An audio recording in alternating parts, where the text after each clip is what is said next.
വെളിയന്നൂർ പദ്ധതി ഏതാണ്ട് പൂർത്തീകരണത്തിന്റെ വക്കിലാണ് അടുത്ത വാചകമുണ്ടത്. പക്ഷെ കുറവലങ്ങാട് പഞ്ചായത്തിൽ അനുബന്ധ പ്രവർത്തനങ്ങൾ കാര്യമായി ഒന്നും മുന്നേറിയില്ല.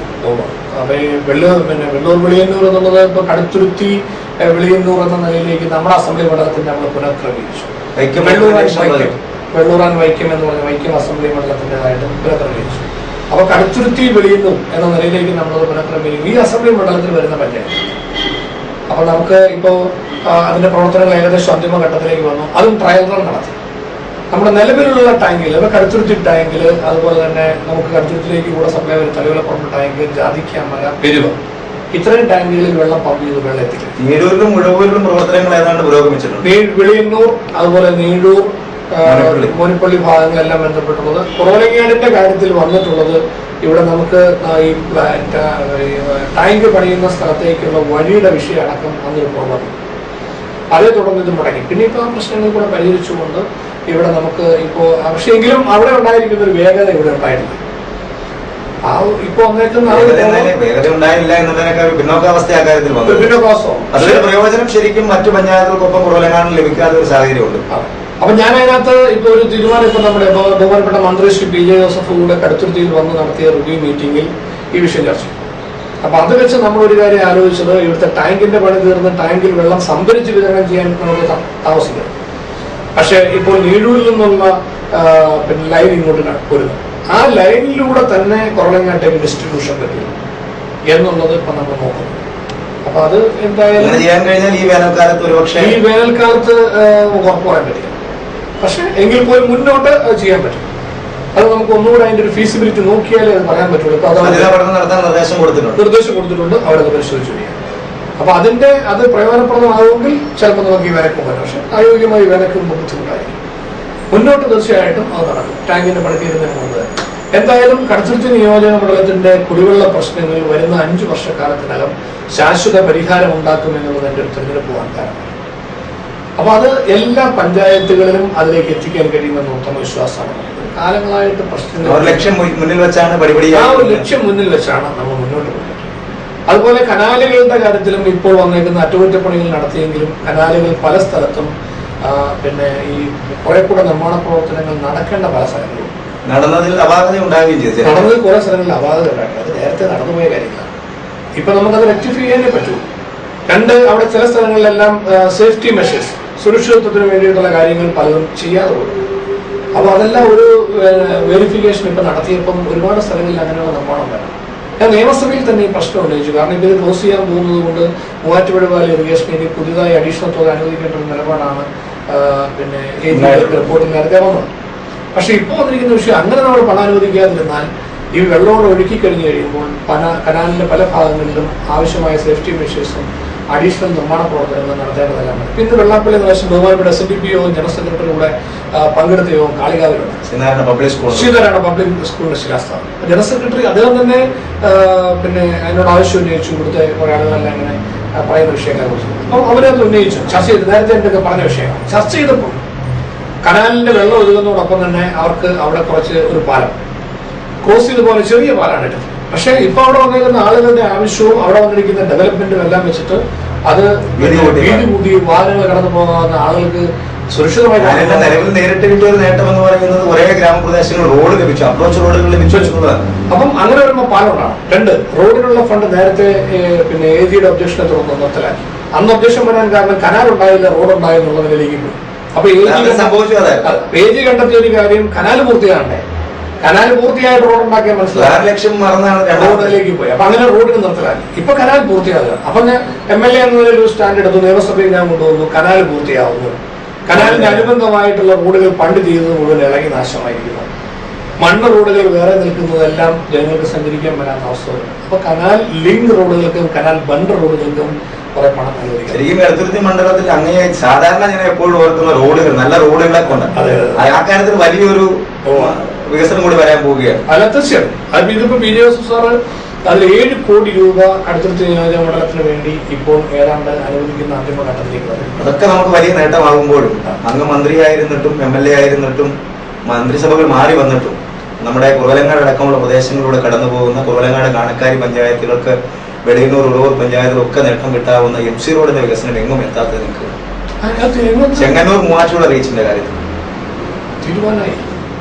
അത് തീരുമാനമായെന്ന് പറയുന്നത് നമുക്കറിയാമല്ലോ. അതിനകത്ത് MC റോഡ് വികസനം മാത്രമാണ്. വേൾഡ് ബാങ്ക് പ്രോജക്റ്റ് കേരളത്തിൽ അനിശ്ചിതാവസ്ഥയിലിരിക്കും. പണം കിട്ടാത്ത അവസ്ഥ. ഞാൻ മന്ത്രിയാകുന്നതിന് മുമ്പ് ഉള്ള സമയത്ത് ഇപ്പോൾ ധനകാര്യമന്ത്രി ശ്രീ തോമസ് ഐസക് തന്നെ, അതുപോലെ അന്ന് മുഖ്യമന്ത്രി അങ്ങ് പൊതുമരാമത്ത് വകുപ്പ് മന്ത്രിയായിരുന്ന സമയത്ത് ഒട്ടേറെ വ്യക്തിപരമായ താല്പര്യം എടുത്ത് MC റോഡ് വികസനത്തിന് വേണ്ടി പരിശ്രമിച്ചിട്ടുണ്ട്. അല്ല, ഞാൻ പറഞ്ഞു അതിന് മുൻപ് ഇതൊരു വിവാദത്തിലായിരുന്നു.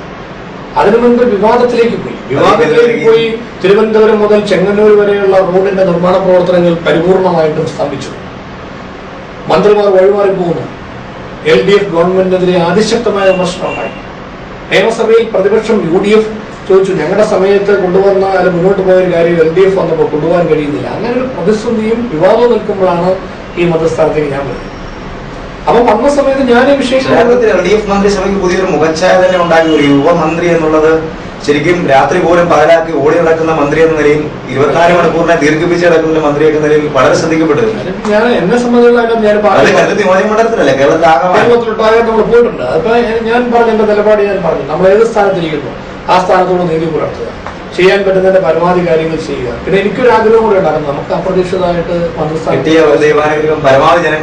അത് ഏറ്റവും പിന്നെ എന്നെ കുറിച്ച് ഇപ്പൊ പാർട്ടിക്കുള്ളിൽ എനിക്കെതിരെയുള്ള പിന്നെ അന്നുണ്ടായിരുന്ന ഒരു വിമർശനം എന്ന് പറഞ്ഞാൽ ഇതൊക്കെ പിന്നെ എങ്ങനെ നമ്മൾ കൈകാര്യം ചെയ്യും എന്നതിനെ കുറിച്ചൊക്കെ ചിലരെങ്കിലും ആശങ്ക പ്രകടിപ്പിച്ചിട്ടുണ്ട്. മറ്റുള്ള താല്പര്യങ്ങൾക്കും വേണ്ടി ചെറുപ്പമല്ലേ നമ്മൾ ഉപയോഗിച്ചാൽ. പക്ഷെ നമ്മുടെ നിലപാട് വ്യക്തമാക്കി കൊടുക്കണം എന്നുള്ളത് എന്റെ ഒരു ആഗ്രഹവും വാശിയും കൂടി. എടത്തുരുത്തി മണ്ഡലത്തെ സംബന്ധിച്ചിടത്തോളം ഒരു പഞ്ചായത്ത് മെമ്പർക്ക് ഓടിയെത്താൻ പറ്റാത്ത സ്ഥലങ്ങളിൽ പോലും അങ്ങ് MLA ആയ ശേഷം ഓടിയെത്തുന്നു, സാന്നിധ്യം ഉറപ്പിക്കുന്നുണ്ട്. അത് വിഷമങ്ങളിലാണെങ്കിലും സന്തോഷങ്ങളിലാണെങ്കിലും ഓടിയെത്തുന്നുണ്ട്. സാധാരണ ആളുകളെല്ലാം പറയുന്ന ഒരു പ്രധാന കാര്യം എങ്ങനെ ഈ സമയം അഡ്ജസ്റ്റ് ചെയ്യുന്നു, അതിന് വേണ്ടിയുള്ള അങ്ങനെയുള്ള കാര്യങ്ങൾ തീർച്ചയായിട്ടും ഇവിടെ ഉണ്ടെങ്കിൽ അടുത്തുണ്ടെങ്കിൽ ഞാൻ ചെന്നിരിക്കും. അത്യാവശ്യ ഘട്ടങ്ങളിൽ തിരുവനന്തപുരത്ത് വന്ന് വീണ്ടും തിരുവനന്തപുരത്തേക്ക് മടങ്ങുക പോലും ചെയ്യാറുണ്ട്. അല്ല, അങ്ങനെ ചെയ്യാറുണ്ടാകും. അതിപ്പോ അത് നമ്മൾ എങ്ങനെയെങ്കിലും വരണം എന്നാഗ്രഹിച്ചാൽ ഇവിടെ നിന്ന് നമുക്ക് ഒരിക്കലും വിട്ടു നിൽക്കാൻ കഴിയും. എവിടെയായിരുന്നാലും നമ്മുടെ മനസ്സ് കിടക്കുന്നത് അടിസ്ഥാനം എന്ന് പറയുന്നത് ജനങ്ങളാണ്. നമ്മൾ എന്തുമാത്രം വലിയ സ്നേഹത്തോടെയാണ് അവർ സംരക്ഷിച്ചിട്ടുള്ളത് എന്നുള്ളത് ഒരിക്കലും നമുക്ക് മറക്കാൻ പറ്റില്ല. അപ്പൊ അതിന് നമുക്ക് എത്രമാത്രം തീരാത്തൊരു കടപ്പാടാണ്. അപ്പൊ അത് ഈ പ്രവർത്തനത്തിലൂടെ ആ കടപ്പാട് നമുക്ക് നിറവേറ്റാൻ പറ്റുന്നു. അപ്പം ബാക്കി വികസനം നടക്കണം, അതിനുവേണ്ടി നമ്മൾ സമയം കണ്ടെത്തണം. അത് ജനങ്ങളെ ഏൽപ്പിച്ച ഉത്തരവാദിത്തമാണ്. അതോടൊപ്പം തന്നെ മനുഷ്യന്റെ ആവശ്യങ്ങളും ഇവിടുത്തെ ആളുകളുമായി ബന്ധപ്പെട്ട കാര്യങ്ങളിലും പറ്റുന്നിടത്തോളം നമ്മൾ അതിലും ഇടപെട്ട് പോകണം. അപ്പൊ അങ്ങനെ വരുമ്പോൾ നമ്മുടേതായ കുറെ ആവശ്യമുള്ള ആഗ്രഹങ്ങളും നമ്മൾ തിരിക്കേണ്ടി വരുന്നു എന്നുള്ളത് കാര്യങ്ങൾ വരും. ഇപ്പം ഭക്ഷണ സമയത്ത് കഴിക്കാനോ അല്ലെ നമുക്ക് അങ്ങനെയുള്ള കാര്യങ്ങളിലൊക്കെ ശ്രദ്ധിക്കാനോ ഒക്കെ പറ്റാതെ വരും. പക്ഷെ അതൊന്നും പറ്റാതെ വരുന്നതിനേക്കാൾ വലിയ സംതൃപ്തിയാണ് നമുക്ക് തീർച്ചയായിട്ടും. നമുക്കൊരു മനുഷ്യന്റെ വിഷമോ അല്ലെങ്കിൽ ആളുകളുടെ ഒരാവശ്യമോ അതിൽ നമുക്ക് കൂടി ഒന്ന് പങ്കാളിയാകാനും ഇടപെടാനും കഴിയുന്നു എന്ന് പറയുമ്പോൾ ഉണ്ടാകുന്ന ഒരു സംതൃപ്തി, അല്ലെങ്കിൽ അതിലൂടെ കിട്ടുന്ന നമ്മുടെ ഒരു മനസ്സന്തോഷം, അത് ഒരു വലിയ ഘടകമാണ്. അപ്പൊ മന്ത്രിയായ സമയത്ത് കാസർഗോഡ് മുതൽ തിരുവനന്തപുരം വരെ ഒരേപോലെ പരിഗണന കൊടുക്കാനും പ്രശ്നപരിഹാരം ഉണ്ടാകണമെന്നും ആഗ്രഹിച്ചാണ് നമ്മൾ മുന്നോട്ട് പോയത്. അപ്പൊ MC റോഡിന്റെ കാര്യത്തിൽ തിരുവനന്തപുരം മുതൽ ചെങ്ങന്നൂർ വരെയുള്ള ഭാഗം ഒരു സഞ്ചാരയോഗ്യമായ സ്ഥിതിയിലേക്ക് കൊണ്ടുവരണമെങ്കിൽ എഗ്രിമെന്റ് പുതുണ്ടായിരുന്നു. ഞാൻ അതിനുള്ള എല്ലാ ചർച്ചകളും നടത്തി. ഗവൺമെന്റ് നല്ല സഹകരണം അതിനകത്ത് ചെയ്തു. മുഖ്യമന്ത്രി തന്നെ അക്കാര്യത്തിൽ നേരിട്ട് ഇത് ചുമതലപ്പെടുത്തി മന്ത്രിസഭയോട് ചർച്ച ചെയ്തു. ഏതായാലും തീരുമാനത്തിലേക്ക് വന്നു. പിന്നെ അത് നടപ്പാക്കുക. അതിന് ഞാൻ സത്യത്തിൽ MC റോഡിന്റെ കാര്യത്തിൽ ഏതാണ്ട് ഒരു 180ഓളം വരുന്ന യോഗങ്ങൾ മന്ത്രിയായിരുന്ന കാലഘട്ടത്തിൽ ഞാൻ നേരിട്ട് വെച്ചു. ചെങ്ങന്നൂർ മൂവാറ്റുപുഴ റീച്ച് മാത്രം തീർക്കാൻ അതിന് റിസൾട്ട് ഉണ്ടായി. ചെങ്ങന്നൂർ മൂവാറ്റുപുഴ ഇന്ന് കേരളത്തിൽ ഏറ്റവും മാതൃകാ റോഡായി മാറുകയാണ്. അപ്പൊ അത് പൂർത്തീകരിക്കപ്പെട്ടതോടുകൂടി ജനങ്ങൾക്ക് ഒരു ആത്മവിശ്വാസം ഉണ്ടായി. ഇവിടെ കേരളത്തിൽ കാര്യങ്ങൾ തിരുവനന്തപുരം മുതൽ ചെങ്ങന്നൂർ വരെ യാത്ര ചെയ്യാൻ കഴിയത്തില്ല. അപ്പൊ ആ സ്ഥിതിക്ക് മാറ്റം ഉണ്ടായി. ആ റോഡ് ഏറ്റവും നല്ല ഒരു മാതൃകാ റോഡെന്ന് പൂർത്തീകരിക്കുന്നു. 2 തിരുവനന്തപുരത്തെ ഫ്ലൈ ഓവർ ഞാൻ മന്ത്രിയായ സമയം 4 കാലം നിൽക്കുകയാണ്. ഏറ്റവും വലിയ ആക്ഷേപം തിരുവനന്തപുരത്ത് വന്നിരുന്ന വിഷയം. അപ്പം ഫ്ലൈ ഓവർ ഓപ്പൺ ചെയ്യാറുള്ളത് 180ഓളം വരുന്ന യോഗങ്ങളാണ് തിരുവനന്തപുരം ഓപ്പൺ ചെയ്യാൻ നിരന്തരമായി അതിന്റെ കൂടെ തന്നെ എന്ന് പറഞ്ഞാൽ അത് രാത്രിയും പകലുമില്ലാതെ ആ കാര്യത്തിൽ നമ്മൾ നിന്ന് വർക്ക് ഉദ്യോഗസ്ഥന്മാരും അതുമായി ബന്ധപ്പെട്ട് നിന്ന് എല്ലാവരും ആ ഒരു നിലയിൽ ആത്മാർത്ഥത കാണിക്കുകയും ചെയ്തു.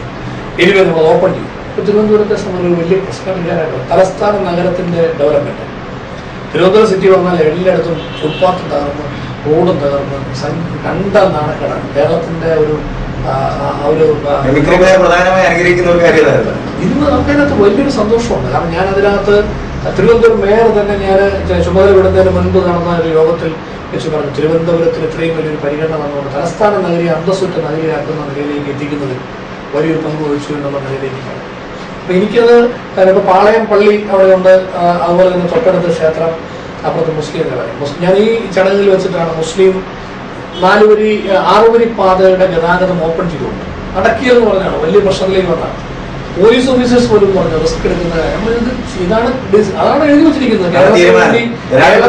നമ്മളല്ല, നമ്മുടെ ഇന്ത്യയിലെ എക്സ്പെർട്സ് മുഴുവൻ വന്നിട്ട് തിരുവനന്തപുരത്ത് ഇതാണ് ട്രാഫിക് പ്രോബ്ലം പരിഹരിക്കാനുള്ള സൊല്യൂഷൻ എഴുതി വെച്ചിരിക്കുകയാണ്. അതിനുള്ള വഴിയും ആ വഴി മുഴുവൻ നമ്മൾ നന്നാക്കി പൂർത്തീകരിച്ചു. നന്നാക്കി പൂർത്തി ചെയ്തതിന് ശേഷം വണ്ടി ഓടിക്കാൻ നേരത്ത് ഭയപ്പെട്ട് നിൽക്കുകയാണ് മുഴുവൻ. ഞാൻ പറഞ്ഞു ഈ സ്റ്റഡി റിപ്പോർട്ട് ഇത്രയും വിദഗ്ധന്മാരായ നമ്മളെക്കാൾ 10 മടങ്ങ് കഴിവുള്ള ബുദ്ധിയുള്ള ആളുകൾ ചിന്തിച്ച് പഠിച്ച് എഴുതി വെച്ച ഈ റിപ്പോർട്ട് രേഖയായിട്ടൂടെ നിൽക്കുകയാണ്. ഇത് നടപ്പാക്കാൻ ഇവിടുത്തെ നമ്മൾ ഉദ്യോഗസ്ഥന്മാർ ഭരണാധികാരി ഭയപ്പെടുക എന്ന് പറഞ്ഞാൽ പിന്നെ ഈ രാജ്യത്ത് വല്ലതും നടക്കും. ഞാനപ്പോൾ ഒരു നിർദ്ദേശം വെച്ചു. ഞാൻ പറഞ്ഞു ഇത് പരീക്ഷണാർത്ഥം ഓപ്പൺ ചെയ്യും. DGP അടക്കമുള്ള മുഴുവൻ ഉദ്യോഗസ്ഥന്മാരെ എടുത്ത് ചർച്ച ചെയ്തു. പരീക്ഷണാർത്ഥം പോലീസ് നിന്ന് ഓപ്പൺ ചെയ്യും. ട്രാഫിക് ഒന്നും ലേറ്റ് വയ്ക്കാൻ പറ്റുന്നു. പരീക്ഷണാർത്ഥം ഓപ്പൺ ചെയ്യാം. ഓപ്പൺ ചെയ്തതിനു ശേഷം മാധ്യമങ്ങൾ സഹകരിക്കുക. ഒരാഴ്ചത്തേക്ക് അനാവശ്യമായി വിമർശിക്കാതിരിക്കുക. പക്ഷേ കറക്ഷൻസ് ചൂണ്ടിക്കാണിക്കുക, അപാകതകൾ ചൂണ്ടിക്കാണിക്കുക. നമുക്കത് തിരുത്താമെന്ന് നോക്കാം. ഒരാഴ്ച കാലം പരീക്ഷണാർത്ഥം ഓടട്ടെ. ഇത് പരാജയമാണെങ്കിൽ നമുക്ക് 8ാമത്തെ ദിവസം അവസാനിപ്പിക്കാം. ഞാൻ അങ്ങനെ തന്നെ ഡിക്ലെയർ ചെയ്തു. ഒരാഴ്ച പരീക്ഷണാർത്ഥം കൊടുത്തു. ജനങ്ങൾക്ക് കുറെ ബുദ്ധിമുട്ടുണ്ടാകും. ജനങ്ങൾ അത് ക്ഷമാപൂർവ്വം സഹകരിക്കണം തിരുവനന്തപുരത്തിന്റെ രക്ഷയ്ക്കാണ്. ഇത് പരാജയമാണെങ്കിൽ 8ാമത്തെ ദിവസം കൊണ്ട് നമ്മൾ തീരുമാനിക്കാം. 8ാമത്തെ ദിവസം അവസാനിക്കും. വിജയമാണെങ്കിൽ കറക്ഷനോടുകൂടി മുന്നോട്ട് പോകും എന്ന് പറഞ്ഞു. രണ്ടാമത്തെയാണ് സംഭവിച്ചത്. 2ാമത്തെ ദിവസം ആദ്യത്തെ 1-2 ദിവസങ്ങളിൽ കുറച്ച് കൺജഷൻ ഉണ്ടായി. 3ാമത്തെ ദിവസം മുതൽ നോർമലായി ജനങ്ങൾ തന്നെ സഹകരിച്ചുകൊണ്ട് ട്രാക്കിലായി ഓർഡറിലേക്ക് വരാൻ തുടങ്ങി. 7ാമത്തെ ദിവസം പെർഫെക്റ്റ് ആയി. ശരിക്കും ഇപ്പോൾ തിരുവനന്തപുരത്ത് ചെല്ലുമ്പോൾ കിട്ടുന്ന ഏറ്റവും വലിയ സന്തോഷം ഒരാഴ്ച കൊണ്ട് 8ാമത്തെ ദിവസം തീരുമാനിച്ചു. ഞാൻ പത്രസമ്മേളനം വിളിച്ചുകൊണ്ട് ഡിക്ലെയർ ചെയ്തു ഇത് കമ്മീഷൻ ചെയ്യുന്നു, കണ്ടിന്യൂ ചെയ്യുന്നു. ഇന്ന് തിരുവനന്തപുരത്ത് ലൈറ്റ് സിസ്റ്റം കൂടെ ഏർപ്പെടുത്തി കഴിഞ്ഞപ്പോൾ, റോഡ് മാർക്കിംഗ് ഉൾപ്പെടെ വന്നു കഴിഞ്ഞപ്പോൾ, ഫുട്പാത്തുകൾ നവീകരിച്ച് കഴിഞ്ഞപ്പോൾ ഏറ്റവും മനോഹരമായ സ്ഥിതിയിലേക്ക് തലസ്ഥാന നഗരി വന്നത്.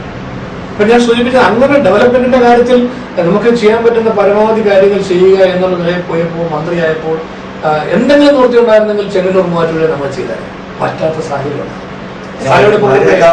വിഷയം വരും. വേൾഡ് ബാങ്ക് റിജക്ട് ചെയ്തു ആദ്യം. 1ാം ഘട്ടം പൂർത്തിയായില്ല. 1ാം ഘട്ടം പൂർത്തിയാകാതെ 2ാം ഘട്ടത്തിൽ വിഷയമുണ്ടായി. എല്ലാം അങ്ങനത്തെ പ്രശ്നങ്ങളെല്ലാം ഇവിടെ സ്ഥലമെടുപ്പ് പൂർത്തിയായിട്ടില്ല.